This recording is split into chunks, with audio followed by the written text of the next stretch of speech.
Thank you, Senator Pratt. Senator Waters. Thanks, Mr Deputy President. And I rise to speak against the EPBC Cost Recovery Bill. And now we do so for several reasons. Sadly, the crux of this bill is to say that the Environment Department can only get properly funded if it's prepared to tick off on a myriad of destructive proposals. Now, I just think that's perverse logic. And sadly, we've seen over many years the consistent imposition of an efficiency dividend. So we're seeing staff cut after staff cut at the Environment Department. The department is chronically under-resourced, such that it is now not able to perform its functions adequately. And now we have this dangerous proposal to say, well, that's all right, you can take money from the developers because you won't have your independence compromised. It's not like you're starved of funds and you need to approve these development applications to get the money that you need. So this is a very dangerous course of action, and it's the inability to manage those risks are the very reason why that the Greens are opposing this bill. Now, there's obviously well-documented literature on regulatory capture, and I raised this issue in Senate estimates, and much to my surprise, the department had not engaged very deeply with the concept, nor were they able to reassure me that they had these mechanisms in place to manage the inappropriate influence that was being put on them by the industries which they're meant to be regulating as opposed to facilitating. But sadly what we see is that there is no political will to ever refuse development. There's been literally 10 refusals in the last, 14 years that we've had the EPBC on foot. Now, I mean, that just makes a mockery of our environmental approval system. It just makes it a tick and flick. And it brings me to the point that the ANAO audit that was issued last week highlighted this and said, in fact, when you have chronic under-resourcing of the department, this is why you are having an inability or perhaps a lack of political will to enforce conditions. Now, the ANAO report was incredibly damning, and it found that the staffing was so low that compliance was simply not happening to the level that the public would expect it to happen.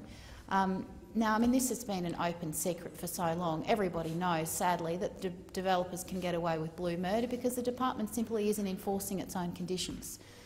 Now, evidently from this government there's no political will to do that, but certainly those public servants themselves don't lack the political will. They lack the resources to do their jobs properly. And despite this, and despite the regular reports finding that compliance is poor, we had the Gladstone Inquiry report just a few weeks ago, the ANAO report last week. Despite regular findings that this is the case, this government is going to increase the staff cuts to that department and many others. There's going to be 129 staff cut from the section that includes compliance. Now, again, in estimates, I asked, are you serious? Are you really going to cut more people from compliance? They were not able to give me the figures for how many will come from that subset, but 129 people will be sacked from the division that includes compliance. And this is incredibly concerning to the Greens. So, I mean, this is just the latest assault on the environment from this government. We've sadly, in the short period that this government has been at the helm, seen a litany of attacks on Australia's environment, a litany of assaults. We have this crazy and dangerous proposal to give away the Commonwealth's powers to protect the environment down to state governments. Now, that's obviously coming to us in a separate bill, which I hope this place kicks out on its rear end for the dangerous and dodgy proposal that it is.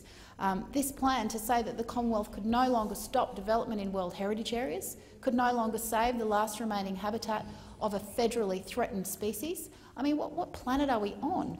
We've had 30 years of increasing involvement of the Commonwealth Government in protecting the environment, and rightly so. The national environment is not just nationally significant, we've told the world that it's internationally significant when we protect it with something like a World Heritage listing.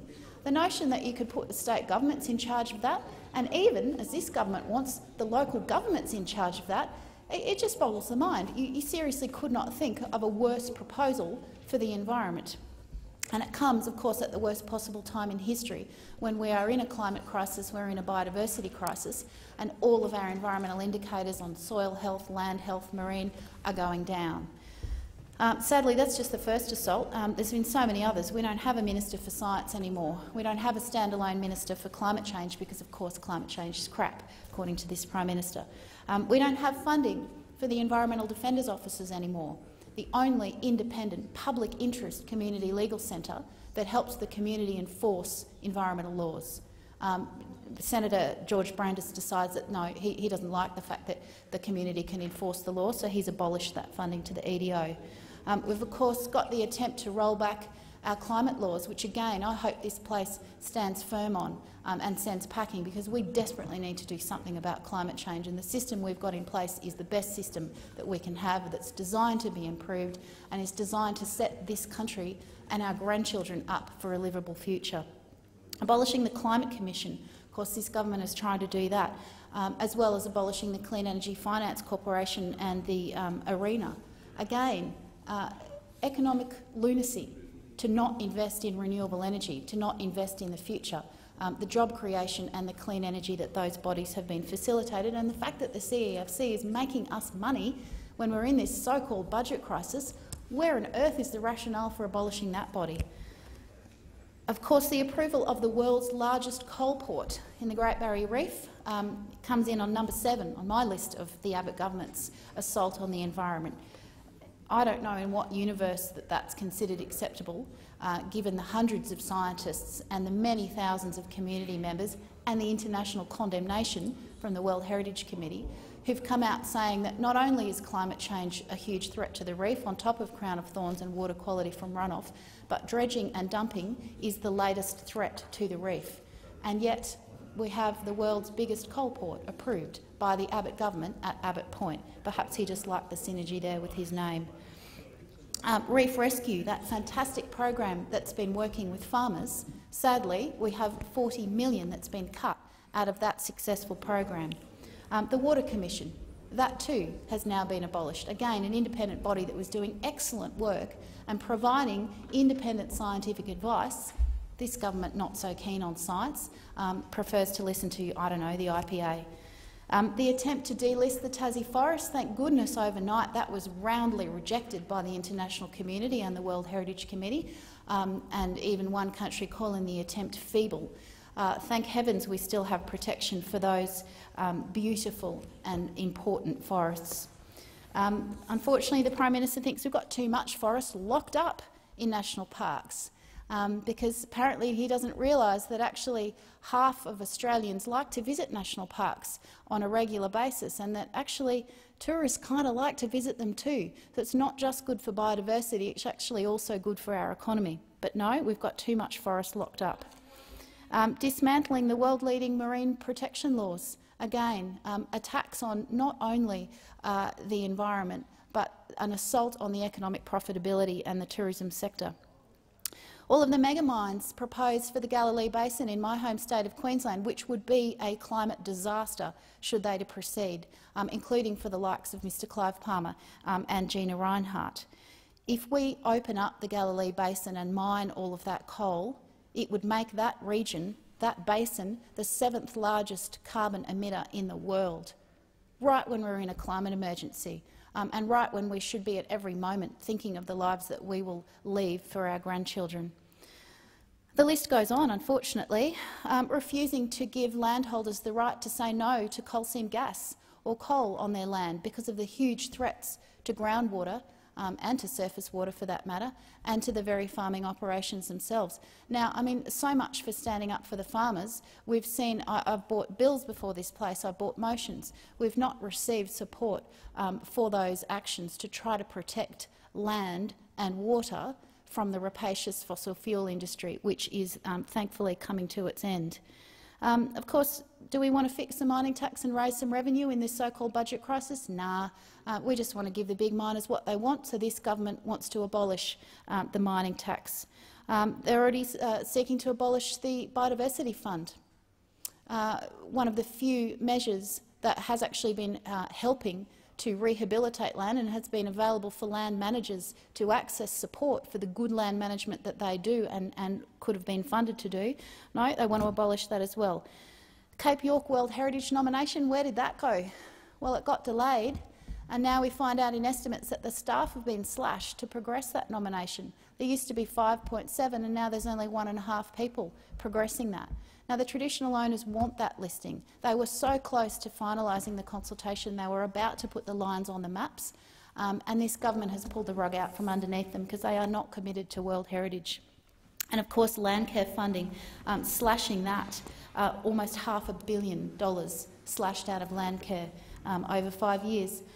So it's against that backdrop and against that most heinous assault of giving away the powers to protect Australia's national environment down to states or councils, they don't care who anyone will do, that we have this bill to seek to recover the costs of assessing development applications that would have a significant impact on a matter of national environmental significance. It's somewhat ironic that we're seeing this bill now, given that the Abbott government soon won't have many applications to assess anyway, precisely because they're giving away those powers to the states and local councils. So, frankly, one wonders why they're bothering. And indeed, one wonders why they're bothering when they haven't set up a structure that will enable the conflict of interest to be managed. We saw a similar proposal in this regard for the Great Barrier Reef Marine Park Authority about a year or more ago that was mooted to be able to increase their fees for offshore dumping. And we opposed that as well, because you simply cannot have a regulator hooked on the funds from the damaging activity that they're meant to be regulating rather than facilitating. So there's no mechanism to manage the conflict of interest there and the threat to the independence of the department. And given the chronic under-resourcing and chronic understaffing, it's a slap in the face to say that actually the department doesn't deserve to be funded and well-resourced. We're going to make the developers do the work that the government should be doing. What's needed is for the Environment Department to be properly resourced to do its job independently, and not in a way where they're scrimping and saving and ticking and flicking and they don't have the people or the expertise or the time or the money to actually properly scrutinise these most damaging of applications. They're not assessing people's carports or, a house going up. They're assessing significant impacts on matters of national environmental significance. This is the worst of the worst, and we're chronically underfunding and understaffing the regulatory folk who are meant to be doing that job. It simply demonstrates that there is no political will to stand up for the environment, and there is simply a mentality of tick and flick and continue to slash staff cuts. So that is why the Greens will be opposing this bill, as we will those other assaults on the environment that I mentioned earlier, and as we will, with every fibre of our being, this plan to put state governments or local councils, anyone will do, in charge of the national environment. It's a recipe for destruction, and we will fight it with everything we've got.